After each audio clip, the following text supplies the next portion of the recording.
Hello, and welcome back to Alice Talks Football, and welcome back to another live stream after Manchester United get a massive win over Aston Villa. Gabby, Agbonlahor been talking so much about Hojlund, Man United attacking, scoring goals. Aston Villa, Man United combined 11. I'll go with every single Aston Villa player. But you've lost twice to Manchester United this season, and we'll be getting into Gabby's comments and more. We'll get into some info on Mount and Malacia's return, some info that Ten Hag has come out with that's particularly interesting, and also reports that Manchester United are set to go out there and sign a centre back. So lots and lots to get into today's show, lots and lots to talk about. Do let me know your thoughts on the match below. Stephanie saying Onana solid game, great shot stopping, deserved a clean sheet, and I absolutely agree. I thought Onana had a really good game. I think that was one of Onana's best games in a Manchester United shirt. It wasn't even just his shot stopping, but I think his ability to claim things, his ability to come off his line really thrived today. Do get involved in the live chat. Do stick with me because we've got really interesting things to get into, and just let me know if the quality is alright, no internet issues, anything like that. Do let me know down below. But let's be honest, Onana in the Champions League has been dreadful for United. But in the Premier League, I think that he's been good. I think he's had a few odd bad games in the Premier League, but I think for the most part, Onana has been good in the Premier League for Manchester United. It's the Champions League where he's not been as good. He's second for clean sheets. Only Pickford has more clean sheets, and Onana has the third best save percentage in the PL. Now, Onana hasn't been good enough. His Champions League spell was awful.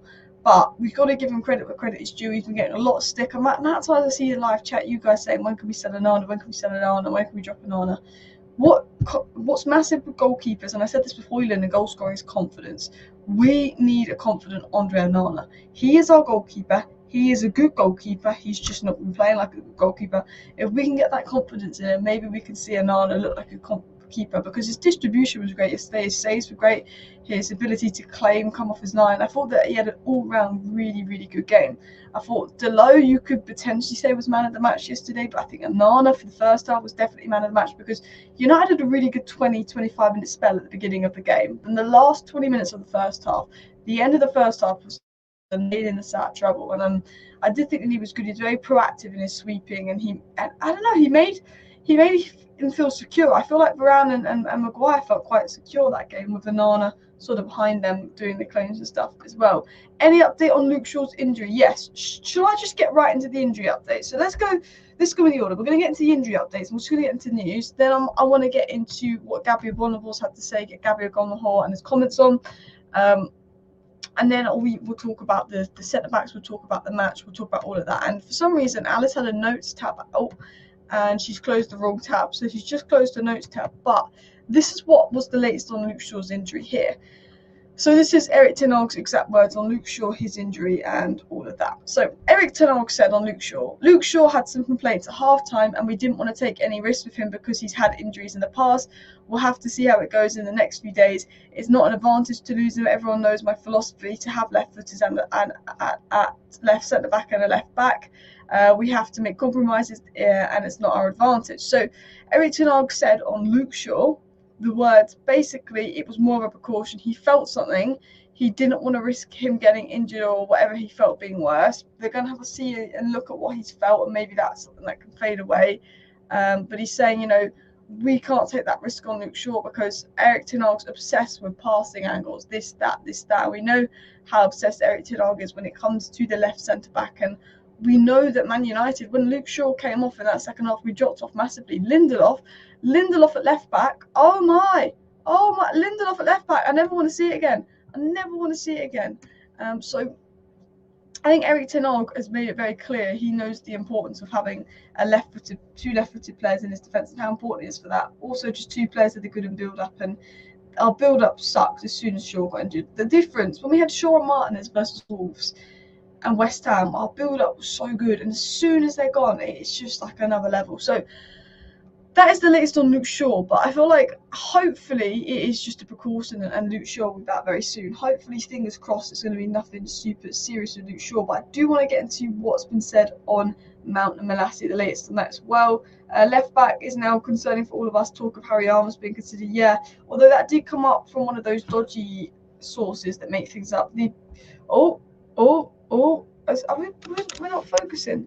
Camera focus. The person that started the Armas playing for United today rumour was just someone that makes up stuff on Twitter.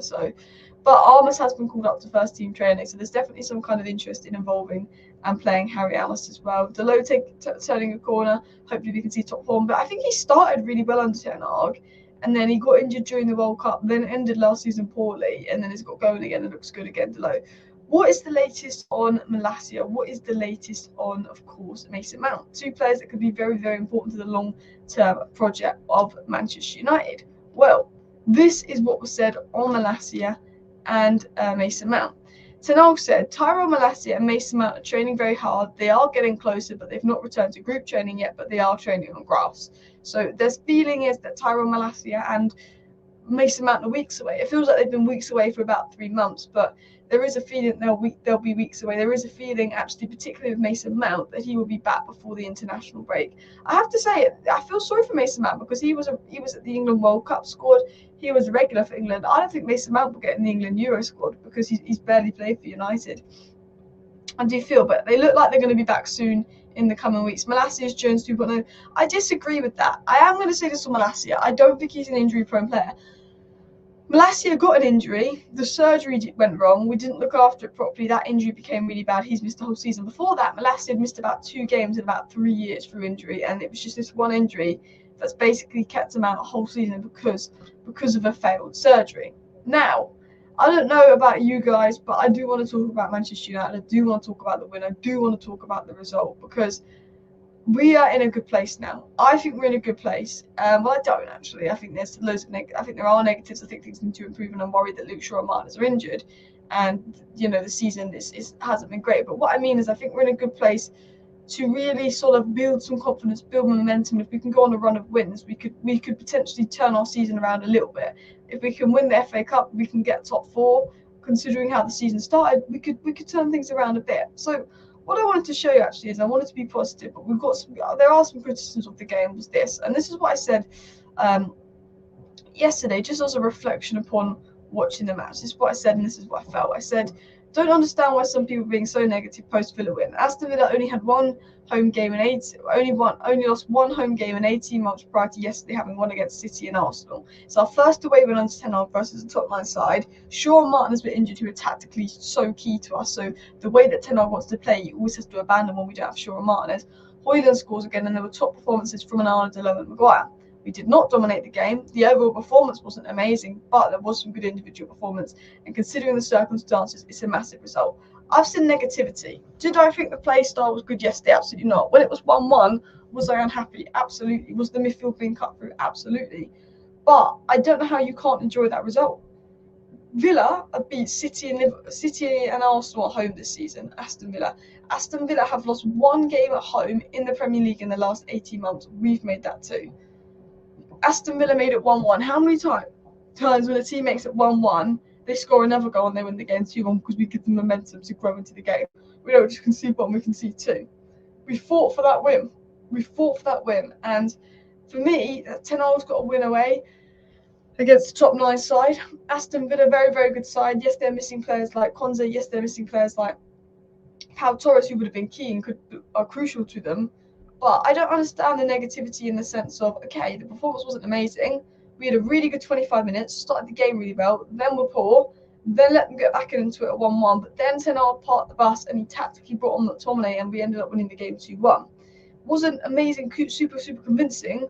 But when they've beaten Man City and Arsenal at home and they barely lose at home, when we don't have Shaw and Martinez, that's so key to the way we want to play in Ten Hag's identity and style of football, and you see Onana putting the top performance, Delow putting the top performance, Maguire putting the top performance.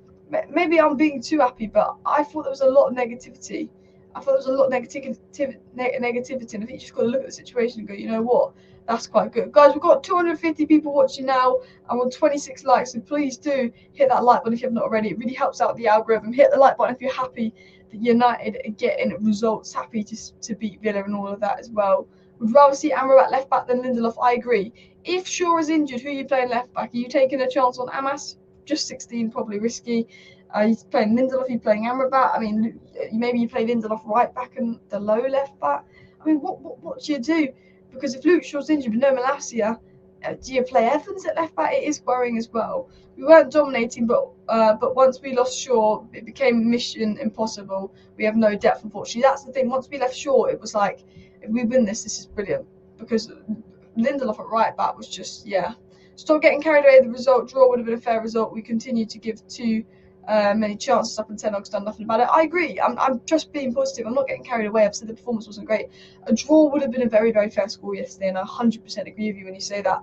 But at the end of the day, we got the win over the line. Sometimes Liverpool have won games when they haven't been at their best. Even Arsenal have won games when they haven't been at their best this season, ending up winning the game. Remember, Declan Rice scored late goals for Arsenal. Sometimes you're not at your best, and you just got to get the result over the line. You got to win, and you got to celebrate the win, celebrate the moment, and that was us today. I think with the injuries we've had, with missing so many key players, it felt like the game was over. We got the win over the line as well. So that's why I've been super happy and super positive as well. Double win over Villa and Wolves now, exactly. Double win over Villa this season, and Gabby Agbonlahor. Eh? Let's talk about Gabby Agbonlahor. I don't know if you've seen the clips of Gabby Agbonlahor on Twitter. He's just curled up. He's just like, no. But this guy, and I don't like to do this, and I don't like to call people out, but this guy gives so much mouth. He gives so much talk. He puts down nearly every Manchester United player. He was saying things like Vidic is overrated. I'm thinking, you had about 20 games against Vidic, and I think you scored 1 goal. Aston Villa, when he was at Aston Villa, his record against Manchester United is awful. Gabby Agbonlahor's record against Manchester United is awful. And then he goes out there when these players were winning Premier League titles and he couldn't score against United. He goes out there and says, oh yeah, no, that player was overrated. They're only good because they're playing with Fergie. Oh yeah, that player was overrated. Gabby Agbonlahor sits there calling United players overrated. Sat there slamming the Manchester United attack, which, fair enough. You can slam the Manchester United attack, but we're slamming it with no context, not slamming anyone else's attack for not performing. Going in on Hojlund, giving it all the talk. Man Utd Villa combined 11 was basically a full Villa combined 11. Absolutely no way Villa lose this, giving this to talk. And Manchester United have just said, you know what, Gabby, you've been talking too much crap, and we're going to put you in a place. And we won 2-1. And he's not happy. He's not happy at all. I don't know if you saw his reaction, but I just thought, you know what? You give too much talk. You deserve that as well. Scott, an impact sub last 20 minutes, not start, says Axman. I agree. Scott McTominay's best role was coming off the bench. I've been saying this before. I said when he starts, he doesn't add enough in his all-round game. He doesn't contribute enough to the all-round game or control to warrant he starting. But he's a clutch guy that can score a goal out of nowhere, and that's what you want your subs to do as well. I have to understand we have no depth current squad beyond our first 11. We take that. Yeah, and I want to show you something because you have to give Ten Hag a bit of leniency when it comes to injuries. We've seen how important Luke Shaw and Martinez are to United and the way we play. You've got to give Luke Shaw some leniency when it comes to injuries, because I'm going to show you this here on my screen. Bear with. So this is obviously the starting 11 here for Manchester United, but look at the bench. Lindelof, Amrabat, Evans and McTominay are coming on. Lindelof's coming on at fullback. Johnny Evans is coming on. McTominay is our hero. And Amrabat's coming on. Do any of these players get pulled on as a sub for Manchester City, for Liverpool, for Arsenal? Would Victor Lindelof be at those clubs playing at right back, left back? No, we wouldn't. You have to look at the subs, the people available, what Ten Hag's options are, and actually say, you know what? I think Ten Hag's been doing quite a good job as well. Alice, why do you spend so much time on United? We'll... No. 60 likes, guys. Let's go for 100 likes as well. Gabby is a nutter as well. Not playing well and winning is a great trick to pull out the bag. Exactly. The thing is, if every single one of our players is fit and we have got everyone available and Villa haven't got anyone available and we're not playing good football, that is worrying. But when key players are missing, when Villa have won every home game this season bar one, and when Villa have beaten Man City and Arsenal at home, I just say, you know what, this is about result. Today was more about the result than the performance. And I think I've been saying, I want to see improvements in performances. We all do. But we win today. We are now 5 points behind Villa with 15 games to go, or 14 games to go. We can put the pressure on Villa because top 5 gets you in the Champions League. We can put the pressure on Villa, who will be in Europe. Had we lost today, that's Villa 8 points ahead of us with 15 games to go. We've closed that gap on Villa. We've also cemented a gap between us and 7th place. There was a point where, 10th to 6th place, there was about 1 point between them. We've gone and won all of those games since the break, and we've gone and said, you know what, we're going to try and break away from the Newcastles, the Brightons, the West Hams, and the Chelseas, who are just behind us, and we're going to try and catch Villa and Spurs. I don't think we will catch Villa and Spurs. I don't think we will. But I think this win is massive because the result is massive. More than the performance, the result is massive because now we're only 5 points off Villa, and realistically, we can catch them. I don't know if we will because of the players that we've got missing with injury, but if we can catch them, that would be amazing as well. Certain footballers are just crap pundits. Most seem like they don't watch the matches. 100%. I think they know if they say something controversial, it's going to get clicks, and I think that's why they say it, because they're like, well, if I'm not a very good footballer, I need to say something controversial to get clicks to keep relevance, and then you get paid to stay in your job.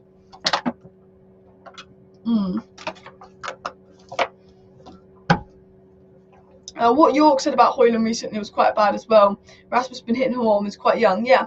Do you know what I don't get is, I get it to an extent from rivals, but the stick Hojlund got from United fans, we could criticise Hojlund and say, look, the guy's not scoring. He's at Man United, he needs to score. Maybe he needs a support striker. But a lot of the people that are saying that also said, but look, Ten Hag should have had an experienced striker to mould him, and he didn't.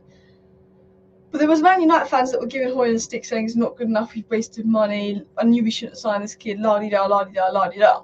And I didn't like that because I saw enough from Hojlund's cameos in the Champions League when he was scoring goals, and enough from Hojlund's cameos from the Premier League when he wasn't scoring goals to know he's a good player. But it felt like this 20-year-old kid who just come to United, everyone was slating him, everyone was slandering off, everyone was saying he's not ready.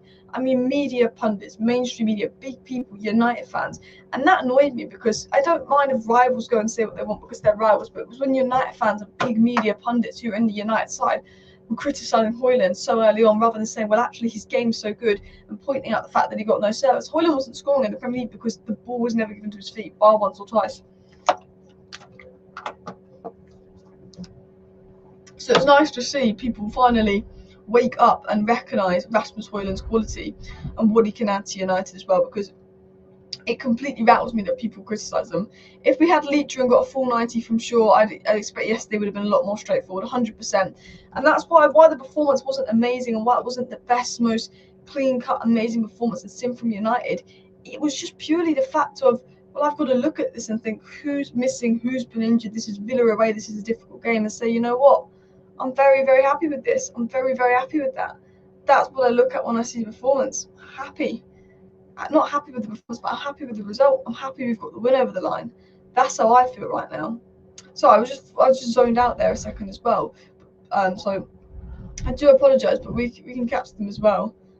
Gary Neville doesn't like commentating United anymore. It feels like Gary Neville doesn't like talking about United. It's a bit strange. I think he tries so hard not to be biased. York basically said time's up on the 2021-year-old first half of the season, which is just dreadful. It's like 2021. That's what frustrates me. I see people give Garnacho stick, and I think sometimes Garnacho's raw and he makes the wrong decision, and he has good games, he has bad games. But then you've got to remember, how old is Alejandro Garnacho? Alejandro Garnacho is 19 years of age. Alejandro Garnacho is going to be a raw talent. Alejandro Garnacho is going to have good games, going to have bad games. You've got to look at Ronaldo in his first 2 seasons at United. Our fans were frustrated with him. Look at the player Ronaldo is. I'm not saying that Alejandro Garnacho is going to be a player that Ronaldo is, but I think with players, people forget how young they are, and they have like 2 good games, everyone hypes them up, they have a bad game, and everyone's like, oh, they're not that good. But you're going to be inconsistent. Hojlund's going to have inconsistencies, Garnacho's going to have inconsistencies. They're starting to have more good consistencies than bad. But I don't get this, let's write off some 19, 20-year-old. Even if it was a rival player, I wouldn't write off any Arsenal player or Liverpool player if they signed a 20-year-old.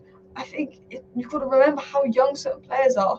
And it frustrates me because that just knocks confidence. It puts added pressure on people because I feel like people aren't willing to be patient anymore with these kind of players as well. Eric Ten Hag taking Shaw off received criticism from United fans. It's obviously had a problem, 100%. Would you rather Shaw be taken off, miss 1 game, or Shaw stay on, get injured, and miss 10 games? Like that's the whole thing. So 100% with Eric Ten Hag. If Luke Shaw said he felt something, 100% take him off as well. Defence was clapping hands after a good tackle yesterday, shows sign of a better mentality. And you know what, you're right.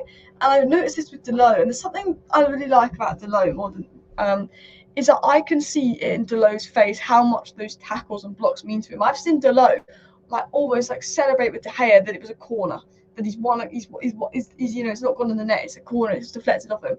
How Delot's attitude and the attitude of Delot has really impressed me, how much he cares. But I do think, all in all, we saw team spirit unite yesterday. We saw players fighting to the very end, defending to the very end, and it was so nice to watch Manchester United go, finally, we're seeing players that care. We're seeing good attitude as well. We're seeing players that give a crap, cheer each other on. I'm thinking, this is what I want to see from Manchester United. This is exactly what I want to see. I want to see you giving 1,000,000% for this club. I want to see you tracking back, running, doing everything you can. And Diego Dalot has brought that massively.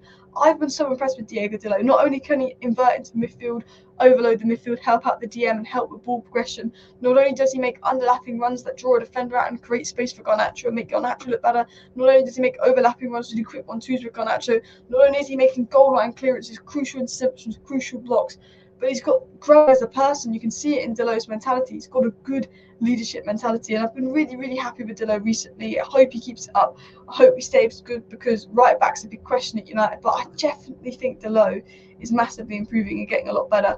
Beat Luton and Fulham, and we're in a shout for top 4. Yeah, it's going to be easier said than done. Luton away is a very difficult ground to go to. Luton have a very good home record, and Fulham will be a difficult game. Fulham go through periods where they can beat teams 5-0 and go through periods where they're bad, but Fulham always show up against United. It will be 2 difficult games, but you win those 2 games, assuming Villa or Spurs drop points in the next 2 games, and all of a sudden United are really close and closing in on those top 4 positions as well. Alex said, I'm concerned about Luke Shaw's future. I think injuries and age caught up with him again. I think a little bit. I also want to say this on Luke Shaw. I don't think it's 100% Luke Shaw's fault. I think the problem is because Malacia has been injured, the minute Luke Shaw's fit, the minute Luke Shaw comes back from injury, because Malacia is injured, he's thrown into the team. Whereas Luke Shaw would maybe be on the bench, Malacia will play, he'll get half an hour to build match minutes, he'll play a bit here, play a bit there. Because Malacia's been injured, Luke Shaw just has to play as soon as he's back from injury every minute of every game, which causes more injuries. And I've been saying that with Elise and Crystal Palace. Sometimes you need to just give those players a break and manage their injuries and give them a couple of sub appearances first. One player's injuries that we did manage really well was Kobbie Mainoo. I'm talking really fast. Let me take some water. I'm like falling asleep a bit today. Absolutely falling asleep a bit today. But Man United managed Kobbie Mainoo's injuries well. Ten Hag let him play a few games with the under-21s instead of rushing him back in. Then he did start a game, and then the next game he had a rest, and then he did start a game. There was a game where he took him off at half-time because he didn't think he was ready. Ten Hag's managed Kobbie Mainoo's injuries well, taking him off, managing him, giving him the minutes he needs, coming back from injury, and I think that's what we need with Luke Shaw, but we've not been able to do that because we've not had anyone that's going to be available and around to play left back as well. The fact Shaw is injury prone worries me. The thing is, there's the big question mark over United need 2 centre backs. They need a right centre back and a left centre back. The 2 standout left centre back options to me are Inacio and of course Branthwaite of Everton. When you look at Luke Shaw, you think, okay, well, Inacio's a little bit like Nathan Ake in the sense of he could play left back. He's a wide left centre back. He could play left back. He mirrors Martinez, but he has the ability to play in the Shaw role. Do United go for someone like Inacio at left centre back, or do they go for someone like Branthwaite that can play left centre back, go for right centre back? Because it's very obvious Man United need a centre back. It's very obvious Man United need 2 centre backs, but which one do they go for? I don't know why I'm falling asleep, guys. I'm trying to speak and I'm absolutely zoning out, so I do apologise. But I was just talking about Inacio and Branthwaite. They're the 2 left centre back options United are looking at. Inacio's great, he could fill in the Shaw role, but Branthwaite could fill in the Varane role and bring more. But yeah, Delot's been versatile and good. Onana had a good game as well. On that note, Alice Rashford half asked him, in my opinion, pulled out of every single challenge, stopped strolling around.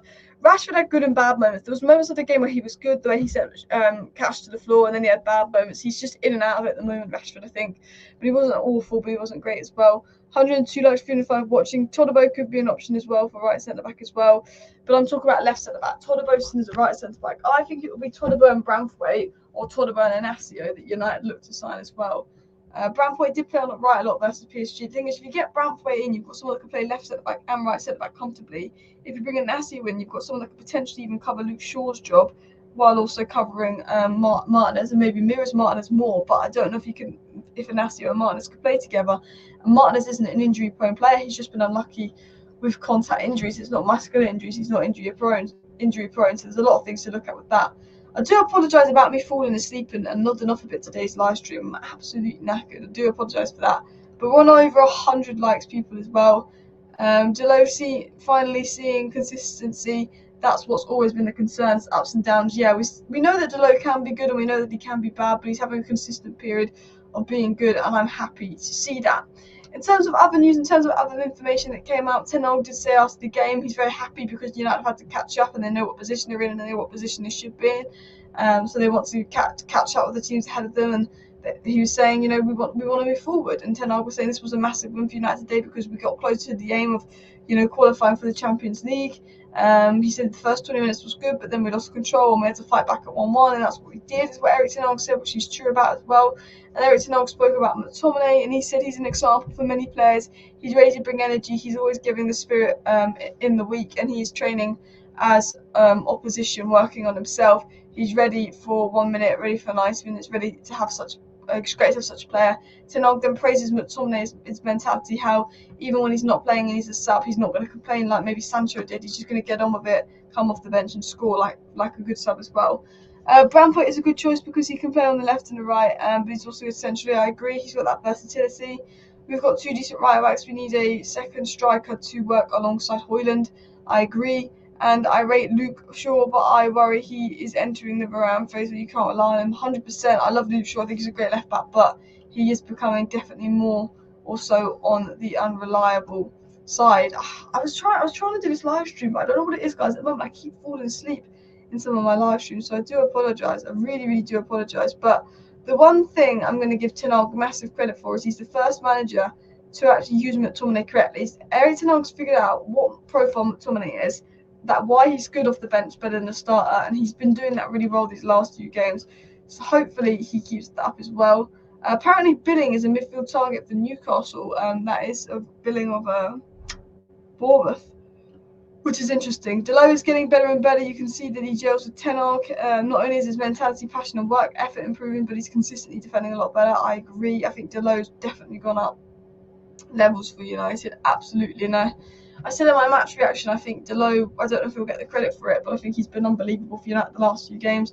His overlapping, his underlapping runs, his work ethic, his mentality, his everything. I think Delo is a really, really good player. I do apologise for half falling asleep in today's live stream. I hope it makes sense and all that as well. Any good signing with 1 year left on their contract? We heard a rumour about it for the summer. I mean, apparently Kimmich, apparently Thuram, apparently there's a few players, but again, they might sign new contracts, so you don't know. A lot of the players with 1 year left on their contract have got 1 year left on their contract for a reason, because they're on high wages and their club's like, you know what, I don't want this guy, I'm going to get rid of this guy. This, that. I think that is another sort of reason behind it as well. I've got other things I want to talk about. Of course, I want to talk about general performances from Manchester United. The game wasn't amazing, the performance wasn't amazing, but we got the win over the line, and that was a big win, a massive win. I think Hojlund scoring goals again is important. McTominay coming off the subs important. Diego Delo with a brilliant cross. Maguire with a brilliant header into Hojlund. And all in all, I think let's just be positive. The result wasn't amazing. It wasn't super convincing. I've seen Man United play a lot better, but let's just, you know what, look at it and go, let's be super positive. Gabby Agbonlahor is triggered. Man United has scored goals. Man United finally scoring goals. So I see that's a big positive. But listen, people, I'm going to wrap up today's live stream here early because, yeah, I'm just falling asleep while I'm talking, so I'm not making sense. I'll start saying something and I think, what am I going to say? So I do apologise if I'm not making the most sense. Thanks for watching. See you next time. Bye.